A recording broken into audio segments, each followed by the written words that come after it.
अजित पवार विमान अपघात सीआयडी तपासातील मोठी अपडेट. हे प्रकरण महाराष्ट्राचे उपमुख्यमंत्री अजित पवार यांच्याशी संबंधित आहे. बारामतीजवळ झालेल्या विमान अपघातात त्यांच्या निधनाचे वृत्त नुकतेच समोर आले आहे.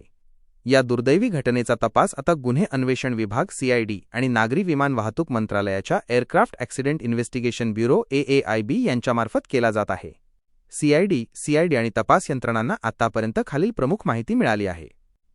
ब्लॅक बॉक्स हस्तगत. Black box recovered. तपास पथकाला विमानाचा अत्यंत महत्त्वाचा black box flight data recorder सापडला आहे. अपघाताच्या अगदी शेवटच्या क्षणी पायलट आणि एअर ट्रॅफिक कंट्रोल ATC यांच्यात काय संभाषण झाले होते, तसेच विमानात काही तांत्रिक बिघाड झाला होता का हे यावरून स्पष्ट होईल. 2. घातपाताचा संशय सॅबोटेज अँगल. सीआयडीने सध्या अपघाती मृत्यूची नोंद ADR केली आहे.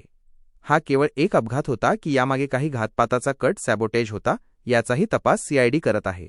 प्राथमिक तपासात खराब हवामान किंवा तांत्रिक बिघाड हे कारण असावे असा अंदाज असला तरी सीआयडी सर्व बाजूंनी सखोल चौकशी करत आहे. 3. पायलट आणि ATC संपर्क. तपासादरम्यान असे समोर आले आहे की लँडिंगच्या वेळी विमानाचा संपर्क तुटला होता आणि धावपट्टीच्या रनवे अगदी जवळच विमान कोसळले.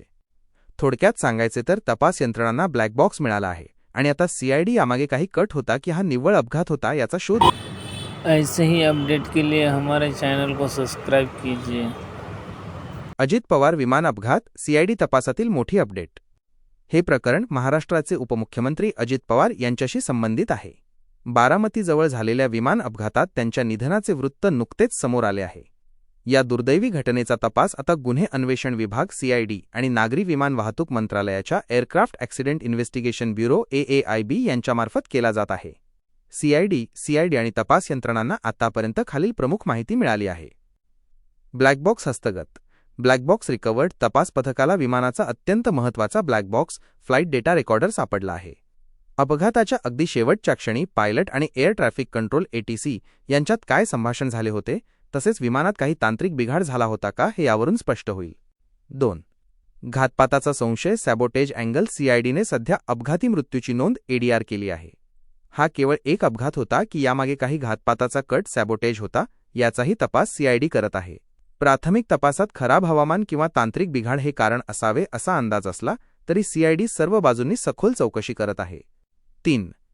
पायलट आणि ATC संपर्क. तपासादरम्यान असे समोर आले आहे की लँडिंगच्या वेळी विमानाचा संपर्क तुटला होता आणि धावपट्टीच्या रनवे अगदी जवळच विमान कोसळले.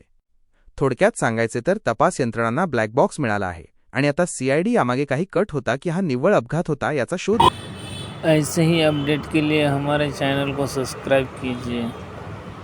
अजित पवार विमान अपघात सीआयडी तपासातील मोठी अपडेट. हे प्रकरण महाराष्ट्राचे उपमुख्यमंत्री अजित पवार यांच्याशी संबंधित आहे. बारामतीजवळ झालेल्या विमान अपघातात त्यांच्या निधनाचे वृत्त नुकतेच समोर आले आहे.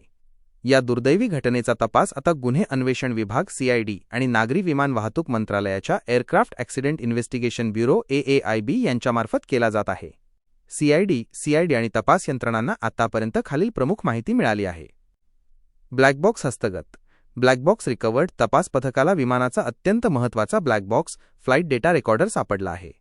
अपघाताच्या अगदी शेवटच्या क्षणी पायलट आणि एअर ट्रॅफिक कंट्रोल ATC यांच्यात काय संभाषण झाले होते, तसेच विमानात काही तांत्रिक बिघाड झाला होता का हे यावरून स्पष्ट होईल. 2. घातपाताचा संशय सॅबोटेज अँगल. सीआयडीने सध्या अपघाती मृत्यूची नोंद ADR केली आहे. हा केवळ एक अपघात होता की यामागे काही घातपाताचा कट सॅबोटेज होता, याचाही तपास सीआयडी करत आहे. प्राथमिक तपासात खराब हवामान किंवा तांत्रिक बिघाड हे कारण असावे असा अंदाज असला तरी सीआयडी सर्व बाजूंनी सखोल चौकशी करत आहे. 3. पायलट आणि ATC संपर्क. तपासादरम्यान असे समोर आले आहे की लँडिंगच्या वेळी विमानाचा संपर्क तुटला होता आणि धावपट्टीच्या रनवे अगदी जवळच विमान कोसळले. थोडक्यात सांगायचे तर तपास यंत्रणांना ब्लॅक बॉक्स मिळाला आहे आणि आता सीआयडी यामागे काही कट होता की हा निव्वळ अपघात होता याचा शोध. ऐसे ही अपडेट के लिए हमारे चैनल को सब्सक्राइब कीजिए.